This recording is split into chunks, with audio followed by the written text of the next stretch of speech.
여러분들이 많은 설교를 들었고 또 많은 말씀을 들었을 거예요. 중요한 것은 듣는 것보다 사는 것이 더 중요하다고 생각합니다. 고린도 교회에 대해서도 여러분들이 많이 들으셨을 거예요. 고린도는 방탕한 도시였어요. 죄로 가득한 도시였습니다. 그래서 그 도시는 살고 있는 모든 사람들을 이렇게 표현합니다. 타락되어졌다라고 고백할 정도였다고 합니다. 이렇게 세워진 교회였기 때문에 사도 바울이 보낸 모든 서신 가운데서 은사에 대해서 이렇게 밝히 말한 것이 고린도 교회밖에 없어요. 그래서 가만히 생각해 보면 역시 그렇구나. 죄가 많은 곳이기 때문에 하나님의 은사가 필요했고, 죄가 많은 곳이기 때문에 하나님께서 큰 은혜를 내려주셨다. 그렇게 할 수 있을 것입니다. 그러나 이 고린도 교회에 이렇게 많은 은사를 받고 하나님의 은혜를 입었지만 이 고린도 교회는 아주 미성숙한 교회였다는 것이죠. 성숙되지 못한 교회. 그래서 은사를 자랑하거나 자기가 받은 은혜를 남용했어요. 그래서 예배가 예배되지 못할 정도로 문란했다는 사실이죠. 그래서 오늘 사도 바울은 이 고린도 교회를 향하여 이 서신을 보낸 중에 이렇게 오늘 본문에서 말씀하고 있어요. 하나님이 보여주신 이 신령한 은혜를 사도 바울은 자랑하지 않았다는 것입니다. 저도 한때는 은혜를 받으니까요, 내가 제일 많이 은혜 받은 것 같더라고요. 은사도 내가 제일 많이 받은 것 같고요. 제가 환상도 제일 많이 본 것 같고요. 그래서 살짝 교만이 들어오더라고요. 사도 바울은요, 하나님의 나라를 보았으니 이것보다 더 큰 은혜가 어디 있겠어요. 사람이 가히 말할 수 없을 정도로 하나님의 나라는 너무 신비했다는 거예요. 그런데 이 신비한 것을 사도 바울은 이야기하지 않습니다. 묻어둡니다. 왜 그럴까요? 내가 받은 은혜를 이야기한다 해서 다 알아듣는 게 아니에요. 특별히 영적인 어떤 은혜는요, 상대방에게 아무리 내가 받은 걸 얘기해도 상대방이 이해하지 못한다는 거예요. 그러면 오히려 그것 때문에 시험에 들 수도 있고 문제도 생길 수 있고 자기 자신은 자랑하다 보니까 교만해지기 쉽다는 거예요. 그래서 사도 바울은 이렇게 말해요. 나는 이런 신비한 은혜를 받았지만 여러분 역시에게도 신령한 것을 알지 못하기를 원치 않습니다. 그렇게 말해요. 자기는 신령한 은혜를 받았어요. 그런데 고린도 교회를 향해서는 신령한 은혜를 알지 못하기를 원치 않는다. 다시 말하면 신령한 은혜를 진짜 깊이 있게 알기를 원한다. 그럼 깊이 있게 아는 은혜가 뭘까요? 예수 그리스도를 더 깊이 알아가는 거예요. 그게 진짜 은혜잖아요. 네. 신령한 은사의 경험보다 은혜보다 더 급한 것은, 더 깊이 알아야 될 것은 예수 그리스도에 대해서 더 깊이 알아야 된다는 거죠. 그래서 신령한 은혜는요, 개인적인 신앙에는 도움이 되지만 그것이 자랑거리나 그것이 다른 사람들이 이해하지 못할 것으로 해서는 안 된다는 것이죠. 그래서 간증은 조심해야 될 부분이 있습니다. 그래서 저는 오늘 본문 말씀을 통해서 세 가지 말씀을 드릴 텐데요. 첫째로 사도 바울은 자기가 받은 그 놀라운 하늘의 신비함, 말로 할 수 없을 정도의 말씀을 들었고 보았습니다. 그랬음에도 불구하고 그는 그것 때문에 교만해지지 아니하고 오히려 겸손하게 되어졌다고 말합니다. 7절 말씀에 보면 이렇게 말씀하죠. 내가 여러 계시를 받은 것은 지극히 크다. 엄청나게 큰 것이다. 그러나 자만하지 않게 하시려고 하나님이 내 육체에 가시를 주셨다.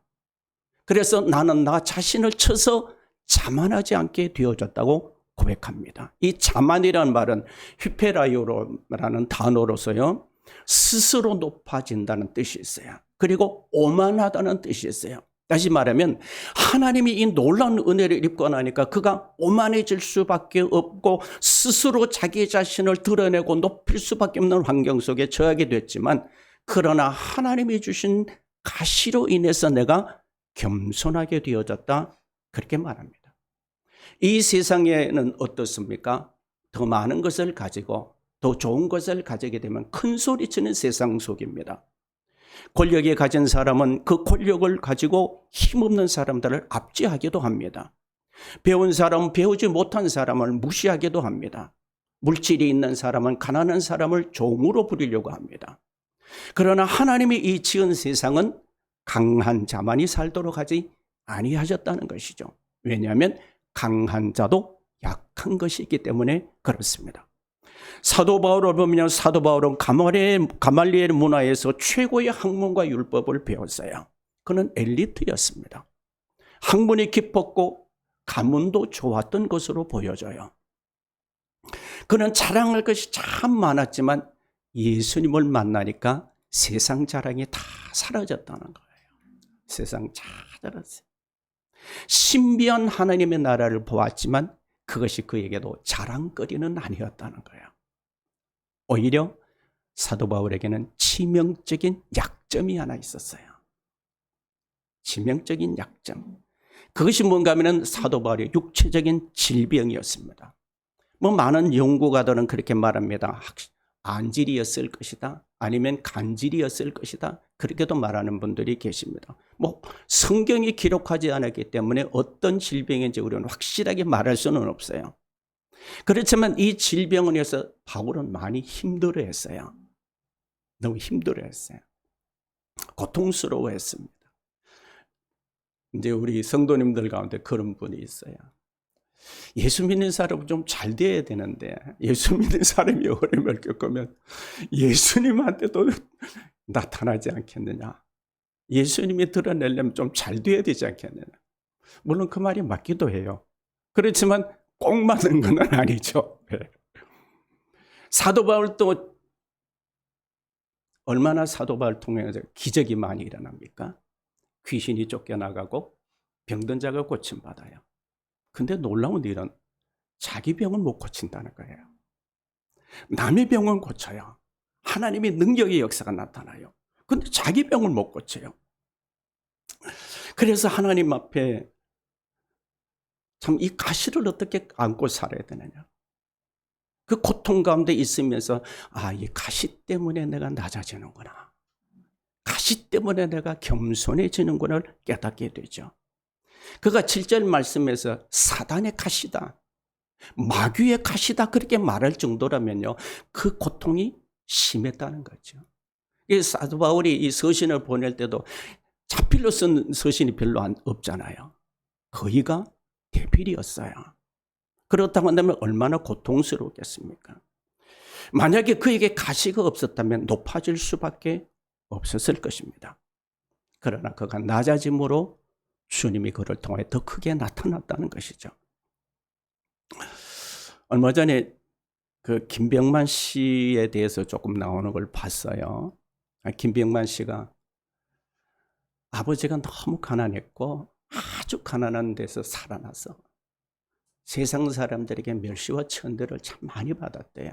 성격이 원래 그렇지는 않은데 어렵다 보니까 사람들이 자꾸 이야기하니까 점점 내성적이 되어졌다는 거죠. 그런데 그가요, 스스로 노력을 많이 했더구만요. 그가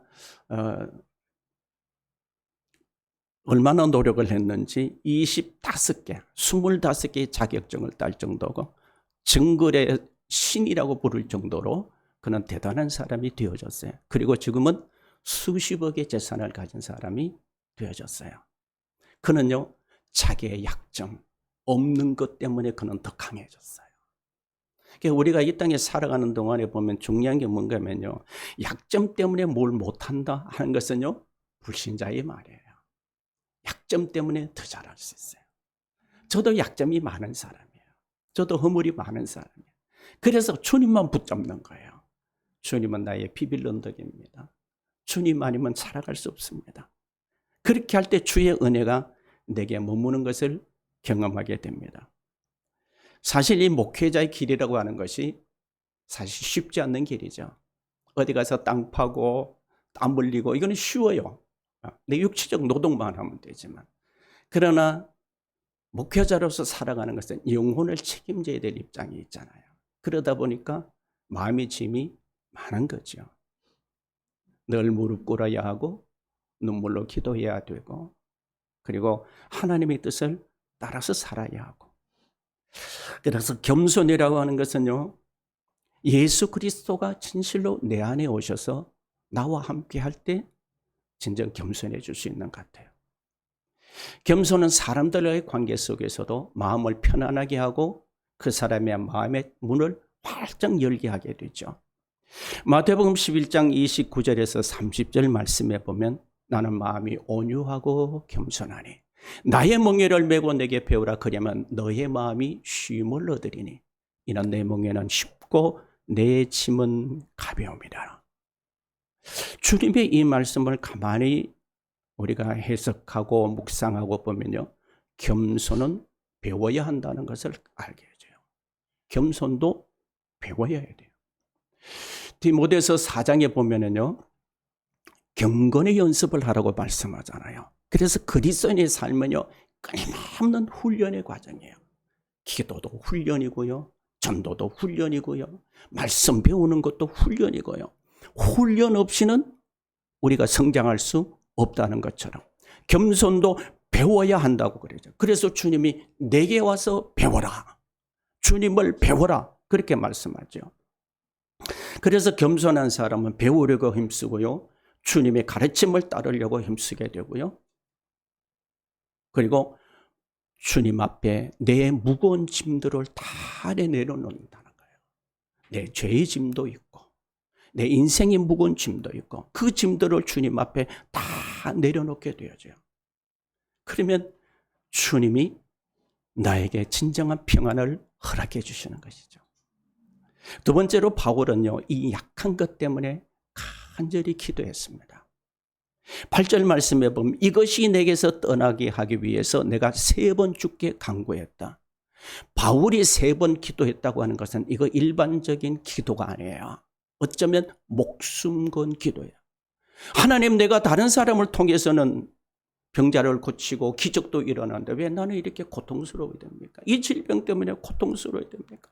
그렇게 하나님 앞에 3번이나 몸부림치며 기도했는데 하나님의 대답은 뭐였습니까? 노라고 하셨어요. 우리 기도가요, 다 응답받는 게 아니에요. 하나님이 기도했는데, 하나님 앞에 부르짖었는데, 눈물을 흘려 간구했는데 하나님이 노라고 하실 때는 이유가 있는 거예요. 네. 그걸 받아들이는 것도 은혜입니다. 그리고 오늘 우리가 우리의 약점이 있어서 하나님 앞에 기도할 수 있다면 영적 성장의 기회가 될 것으로 저는 믿습니다. 혹시 여러분에게 약점이 있습니까? 그 약점 때문에 하나님 앞에 더 기도하게 되기를 간절히 바랍니다. 사람들은 자기의 약점이 있으면 어쨌든 숨기려고 해요. 직장 생활이나 사업 속에서나 여러분이 만나는 사람들에게 다 자기의 약점은 꼭꼭 숨겨놔요. 자기의 약점이 드러나는 건 다 싫어해요. 그렇지만 성경은 우리에게 말씀합니다. 약점은 주님 앞에 드러내야 된다는 거예요. 주님 앞에 내어놓아야 한다는 것이죠. 세상 사람들은요, 무엇 때문에 안 되고 무엇 때문에 원망하고 무엇 때문에 불평하고 그러잖아요. 다 환경과 여건 바라면서 불평하고 원망하잖아요. 그러나 그리스도인들은 다른 게 뭡니까? 내게 능력 주시는 자 안에서 내가 모든 것을 할 수 있다. 이게 나는 약하지만 주의 능력이 나와 함께하면 내가 할 수 있다. 그것이 고백이죠. 우리 신앙생활은요, 호수에서 뱃놀이 하는 것 같은 신앙생활이 아니에요. 편안한 신앙생활이 아니라는 거죠. 어쩌면 인생의 크고 작은 위기의 파도가 몰려오게 될 때가 있고 때로는요, 나 홀로 광야의 길을 걸어갈 때가 있어요. 그때 우리가 느끼는 감정이 뭡니까? 내 인생에 어려움이 찾아왔을 때, 나 혼자 있게 될 때, 그때는 내가 너무 무익하게 느껴지는 거야. 내 감정적으로 막 다운되는 거야. 내가 뭘 할 수 있겠냐. 절망 가운데 빠질 수 있고 나에게 줄 수 있어요.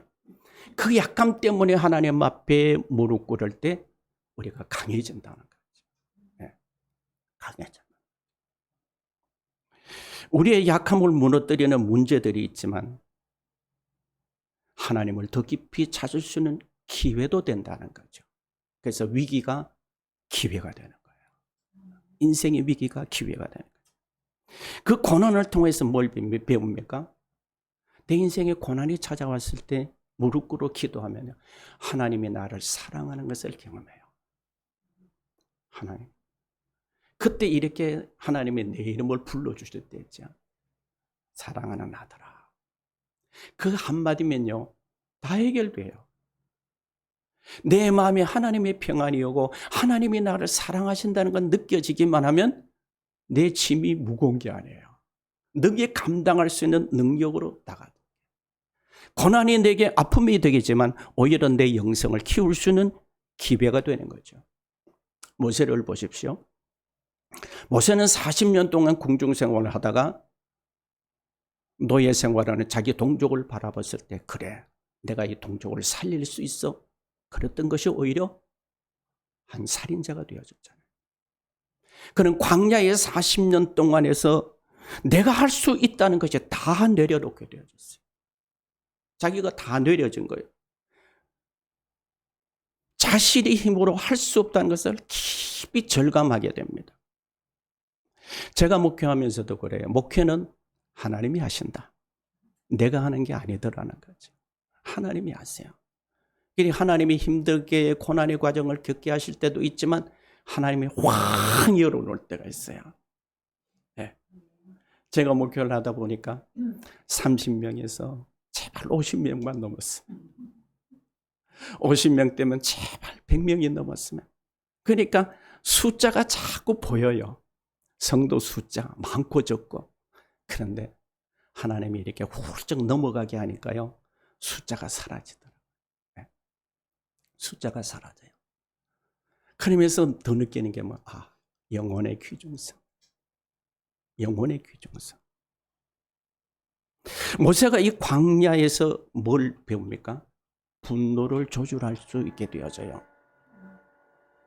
분노를 조절하지 못했기 때문에 주먹질했던 사람이 아닙니까? 그런데 광야에 들어가니까 분노를 조절하게 돼요.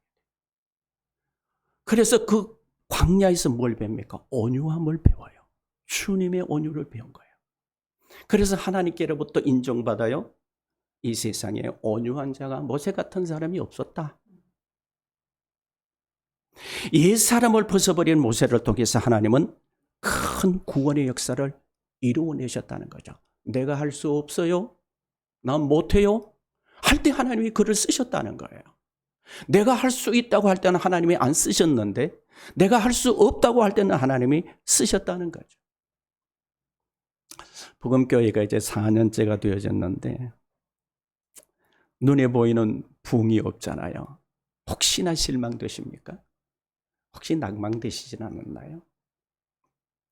염려하지 마세요. 하나님이 세워가실 때가 있는 거예요. 분명히 세워가실 때가 있어요. 모세가 40년 동안 광야의 훈련의 과정이 없었다고 한번 생각해 보세요. 고난의 과정이 없었다고 한번 생각해 보세요. 430년 동안의 노예 생활로 찌들어 있는 그들, 부정적인 그들을 이끌고 가나안에 간다고 하는 것은 거의 불가능했을 거예요. 그의 성품으로는 못 해내요. 그런데 광야에서 낮아지고 깨어지니까 하나님이 그를 쓰신 거예요. 그래 됐다 한 것이죠. 다윗이 사울에게 쫓기면서 저는 지금 수요일마다 사무엘 이제 상을 마치고 하를 설교하는데 다윗이 그 광야에서 쫓기면서 참 어려움을 많이 겪잖아요. 궁금해요.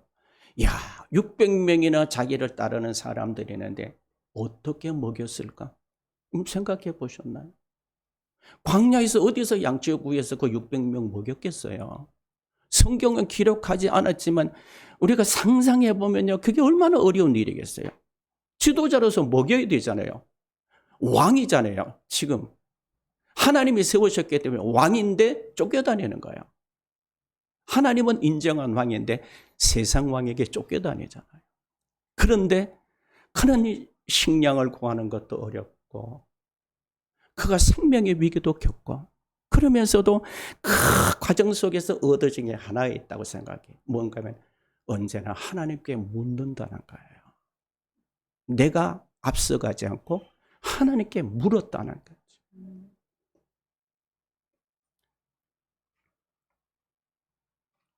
예수님은 많은 사람보다도 12사람을 키워내셨어요. 오늘 이 복음교회가 비록 적지만 여러분 한 사람이 한 사람이 진짜 제자 되면 여러분이 천하를 복음화시킬 수 있을 줄로 믿습니다. 이게 소망이 있죠. 값비싼 진주, 건요, 조개가 그 고통을 겪어낸 인내의 결정체가 아니겠습니까? 예. 혹시 약점이 있다고, 혹시 부족한 부분이 있다면 그 약점을 주님 앞에 내려놓으세요. 하나님 아파요. 하나님 힘들어요. 하나님 고통스러워요. 그러면 저는 두 가지 해줄 것으로 생각해요. 첫째는 너의 약감 때문에 너 강해질 수 있어 할 것이고, 또 하나는 하나님이 주시는 평강이 그 안에 임할 것이라고 믿습니다. 마지막으로 드리고 싶은 말씀, 바울은요 자신의 약함을 통해서 하나님의 일하시는 능력을 경험합니다. 바울 자신이 한 게 아니에요. 하나님이 함께 하셨어요. 10절 말씀에 그러므로 내가 그리스도를 위하여 약한 것들과 능욕과 궁핍과 박해와 공고를 기뻐하노니 이는 내가 약한 그때의 강함이라. 바울 자신은 약해요. 그런데 그 능력을 어떻게 감당할 수 있었을까요? 그 공고함을 어떻게 감당할 수 있었을까요? 하나님이 그에게 힘을 주셨기 때문에 그렇습니다. 바울은 이렇게 고백하죠. 고린도후서 10장 9절 말씀에 보면 고린도인들이 이렇게 말합니다. 편지는 무게가 있지만 몸은 약하고 말도 시원치 않아. 바울이 그렇게 인정받았어요. 이렇게 비판하는 사람들이 이야기겠죠. 편지는 좀 무게가 있는 것 같은데 몸은 약하고 말도 시원치 않아. 바울은 그게 신경 쓰지 않았어요. 바울은 자기를 통해서 하나님이 일하시는 하나님만을 바라보았던 거죠. 우리는 세상적인 시각으로 자꾸 사람을 바라보고 환경을 바라보고 여건을 바라봅니다. 그러나 하나님이 그 안에 계시면요, 약한 것이 약한 게 아니에요. 약한 것이 강함인 줄로 믿습니다. 시간이 거의 다 돼가는 것 같아요. 찬송가에서 이런 가사 있죠. 제가 좋아하는 찬송이에요. 이 풍랑 인연하여서 더 빨리 갑니다. 저도 목회 과정 속에 어려움이 있을 때마다 이 찬양을 드리면 고요한 바다로 천성 향하여. 이 찬송을 1절에서 3절 부를 때마다 제 눈에 눈물이 주르륵 흘러요. 주님, 이 풍랑 인연하여서 더 빨리 가게 해 주십시오. 절망하지 아니하고 낭망하지 아니하고 이것을 통해서 더 나아갈 수 있도록 하나님 도와주십시오 라고 했어요. 사도 바울도 역시 그랬습니다. 자신은요 세상 자랑 다 버리고 주님만을 자랑했어요. 예수님만을 자랑했어요. 여러분, 하나님의 말씀은 역설적인 것이 너무 많습니다. 역설적인 부분이 참 많아요. 세상은요 강한 자를 찾고 실력 있는 자를 찾고 능력 있는 사람을 찾아요. 그런데 하나님은요 약한 자를 들어서 강한 자를 부끄럽게 하세요. 가난한 자를 톡하여 부한 자를 부끄럽게 하세요. 저 역시도 너무나 약함을 느끼기 때문에 하나님을 의지하고 여기까지 오게 된 거죠. 제가 뭐 잘난 것은 하나도 없어요. 사단은 끊임없이 우리의 마음속에 부정적인 생각을 줍니다. 끊임없이 우리가 열등감에 빠지기도 해요. 내가 가지지 못한 것, 남들보다 부정한 것에 대해서 내 자신이 자꾸 적어질 때가 있어요. 그런데 주님은 우리를 초청하십니다. 성경 구절 아주 중요한 구절 한 구절 보고자 합니다. 고린도후서 4장 7절 말씀에 보면 우리가 이 보배를 질그릇에 가졌으니 이는 심히 큰 능력은 하나님께 있고 우리에게 있지 아니함을 알게 하려 함이라. 저는 이 말씀에서 그냥 이게 단순한 이 말씀이 아니라 이 말씀에서 또한 더 깊이 묵상해 보될 말씀이 있어요.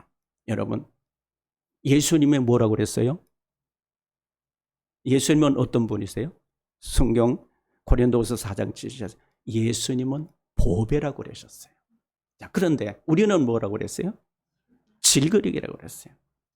자, 그렇다면 질그릇에 있는 보배가 드러나려면 어떻게 해야 될까요? 네? 보배를 우리 안에 보배 되신 예수님이 오셨어요. 난 질그릇이에요. 그런데 이 보배 되신 주님이 나타나려면 어떻게 해야 될까요? 의문점이 생기죠? 깨어져야 돼요.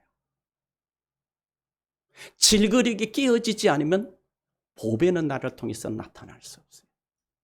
다시 말씀드리면 내가 질그릇인데 내 자아가 깨트려지지 않고 내가 왕이 되어져 있다면 보배 되신 예수님은 여전히 항아리 안에 갇혀있는 예수님이세요. 그러나 내 자아가 깨트려지고 내가 왕됨이 깨트려지고 내 부족함을 주님 앞에 진실로 고백하고 하나님 나는 아무것도 할 수 없어야 할 때 그때 누가 나타나면 보배 되신 주님이 확 나타나는 거예요. 여러분, 기도원의 300용사를 너무 잘 알고 계시죠?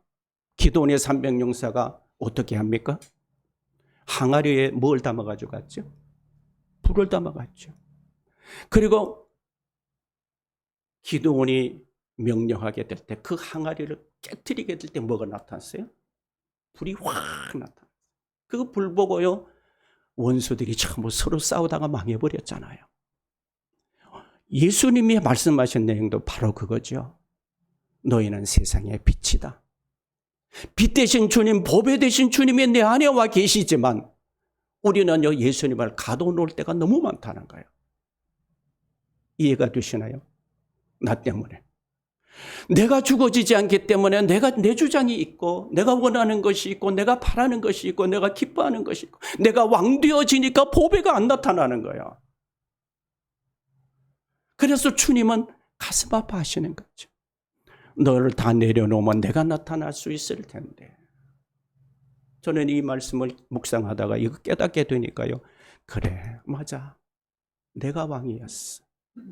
저도 한때는 왕된 때가 있었거든요. 그러니까 하나님의 말씀은요. 묵상하다 보면 자꾸 그 깊이 속에 들어가게 되어져요. 시편 1편 말씀대로 묵상하는 자들. 말씀을 묵상하다 보면 그 말씀이 이게 풀어지게 되는 거죠. 저도 이 보배 되신 예수님 질그릇 가만히 묵상하다 보니까 그거예요. 그래 맞아. 내가 왕되는 것이 아니라 오늘 목사님이 계속해서 예수 그리스도가 왕되심 얘기하는데 제가 묵상하다 보면 그 깨달아지더라고요. 그래 내가 없어지면 주님이 나타나시는구나. 사도 바울이 바로 그랬다는 거죠. 자신은 연약해 할 수 있는 힘이 없어요. 사람들은 자기의 몸도 약하다고 그러고요. 네? 말도 시원찮다고 그러고요. 몸에는 질병이 있어요. 이런 약점과 가시들을 가지고 있는데 그를 통해서 고난도 이겨낼 수 있는 능력이 생기지는 거예요. 권능의 역사가 나타나는 거예요. 사람을 살리는 역사가 있고 복음의 능력이 나타나고 선교 1, 2, 3차를 통해서 전 세계에 복음을 증거하는 그런 엄청난 선교의 열매를 맺게 되어진 것이 누구 때문입니까? 주님 때문이었다는 것이죠.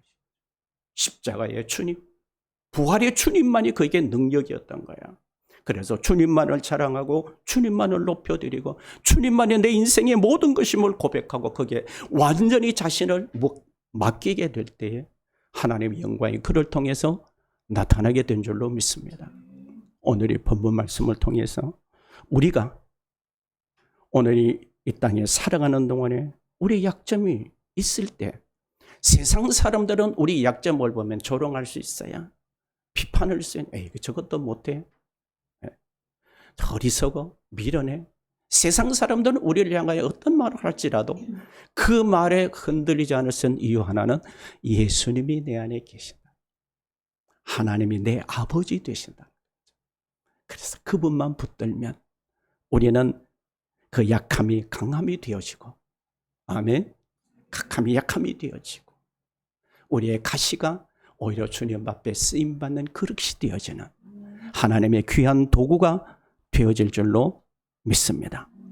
예수님이 십자가에서 약해지시고 주님이 우리의 모든 약한 것을 다 주님이 감당하셨으므로 이제 우리는 강한 자로 살아갈 수 있습니다.